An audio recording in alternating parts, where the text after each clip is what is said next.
इस वक्त मध्य प्रदेश की पूर्व मुख्यमंत्री भारतीय जनता पार्टी की वरिष्ठ नेता उमा भारती हमारे साथ जुड़ रही हैं। उमा भारती जी, बहुत बहुत स्वागत है आपका टीवी 9 भारतवर्ष पर। कल हमने देखा वो तस्वीरें आपके आवास की, जब एनआईए स्पेशल कोर्ट का ये फैसला आया और सभी 7 अभियुक्तों को बरी किया गया तो आतिशबाजी हो रही थी, लोग खुशी मना रहे थे, जश्न मना रहे थे। आप इस फैसले को कैसे देखती हैं और क्या हिंदू टेरर, भगवा टेरर ये नैरेटिव गढ़कर जो कॉन्फ्रेंस में मिल पाओगे मेरे चैनल। उमा जी, आवाज मिल रही है क्या आपको?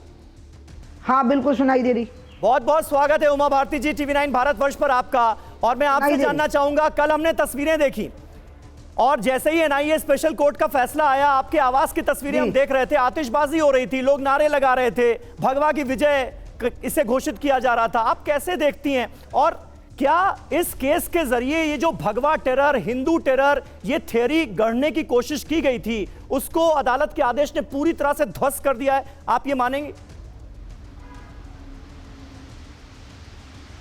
आपने एक बहुत महत्वपूर्ण बात उठाई है, इसलिए मैं स्टेशन जाने वाली हूँ, मेरी ट्रेन का टाइम हो गया शताब्दी का। जी जी। तो मुझे निकल जाना है, इसलिए मुझे बोल लेने दीजिएगा।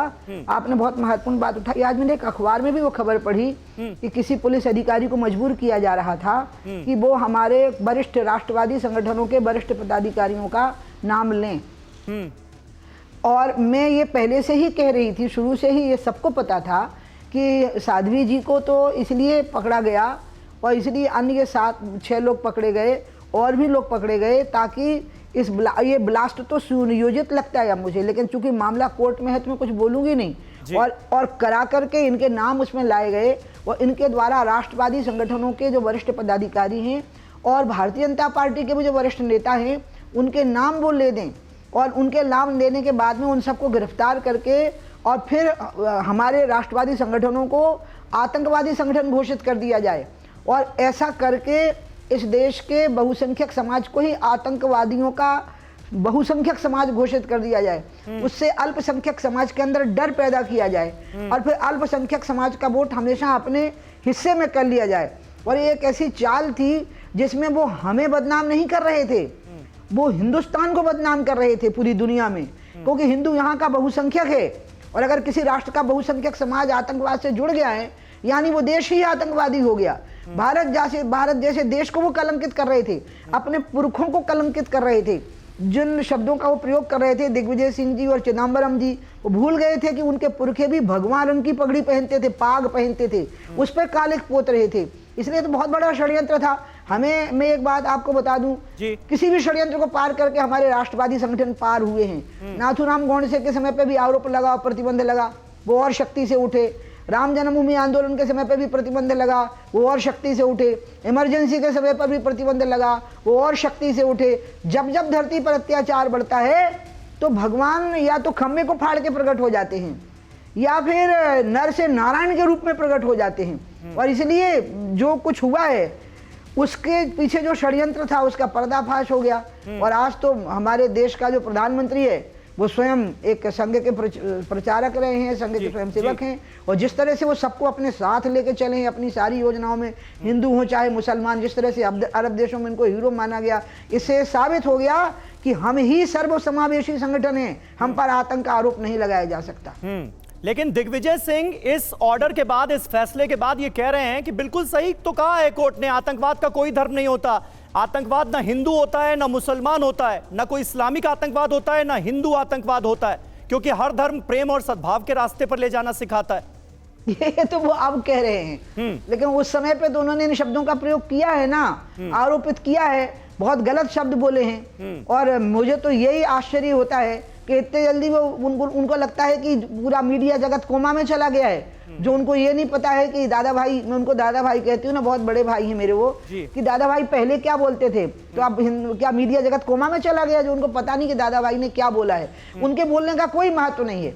महत्व इस बात का है कि कितनी बड़ी साजिश थी। आप ये तो सोचिए, सारे राष्ट्रवादी संगठनों को और भारतीय जनता पार्टी के वरिष्ठ नेताओं को मिला करके आतंकी संगठन घोषित कर देना, बहुसंख्यक समाज को आतंकी समाज घोषित कर देना, ये हिंदुस्तान के खिलाफ, ये देशद्रोह की साजिश है। और जिनने साजिश रची है उनको ढूंढ के उन पर देशद्रोह के केस चलने, ये है असली देशद्रोह। ठीक है, थैंक यू सो मच, बहुत बहुत शुक्रिया उमा जी आपका हमारे साथ जुड़ने के लिए। और आपकी ट्रेन भी है, इसलिए हम आपका समय और ज़्यादा नहीं लेंगे। बहुत बहुत शुक्रिया हमसे बात करने के लिए। और हमारे साथ यहाँ पर स्टूडियो में तमाम खास मेहमान मौजूद हैं। मुमताज़ आलम साहब, अब मैं आपके पास आऊँगा। ये जो चर्चा चल रही है, और इससे पहले ना जानी कितनी डिबेट्स में मैंने आपके मुंह से भी सुना है कि आतंकवाद का कोई धर्म नहीं होता, लेकिन यूपीए सरकार के दौरान उस वक्त हिंदू टेरर, भगवा टेरर, ये वर्ड बार बार यूज किया गया। कैसे आप इसे देखेंगे? और उसके बाद 17 सालों की ये तोहमत झेलने के बाद सारे के सारे आरोपी बरी हो जाते हैं। बहुत बहुत शुक्रिया समीर साहब। 7 लोग बरी हुए और सारी चीज़ें अब क्लियर हो रही कि एटीएस कैसे काम करता है, एएनआई कैसे काम करता है, सारी चीज़ें। और कितना दर्द मैं देख रहा हूँ शिवम जी को, इनको कितना दर्द होना चाहिए कि अगर किसी को आतंकवादी कह दिया जाए ज़बरदस्ती तो दर्द होना चाहिए। लेकिन ये दर्द हमसे पूछिए।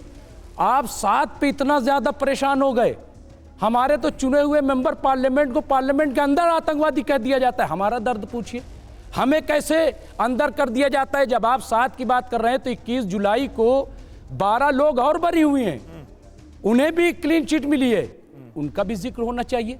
लेकिन उनका जिक्र इसलिए नहीं हो रहा है क्योंकि वो मुसलमान है। ये गलत है। हमारे गृह मंत्री अगर ये कह रहे हैं 7 लोगों के फैसले पर कि हिंदू आतंकवादी नहीं हो सकता, बिल्कुल सही, मैं नहीं कहता, लेकिन क्या मुसलमान हो सकता है? क्या वो भी तो अभी बरी हुए हैं 21 तारीख को, तो उनका भी जिक्र करना चाहिए। हमारे गृह मंत्री जो है वो पूरे देश के हैं, वो हमारे भी हैं, लेकिन वो एक खास तबके को क्यों ऐसा बढ़ावा कर रहे हैं? तो ये चीज जो है दर्द बहुत है। फिर आप बार बार एक चीज कह रहे हो, हम रंग से पहचान जाते हैं। रंग ये किसने कहा था? आप बताइए। गोली मारो ये लफ्ज किसने कहा था? देश के गद्दारों किसने, ये कौन ये सब लफ्ज इस्तेमाल करता है?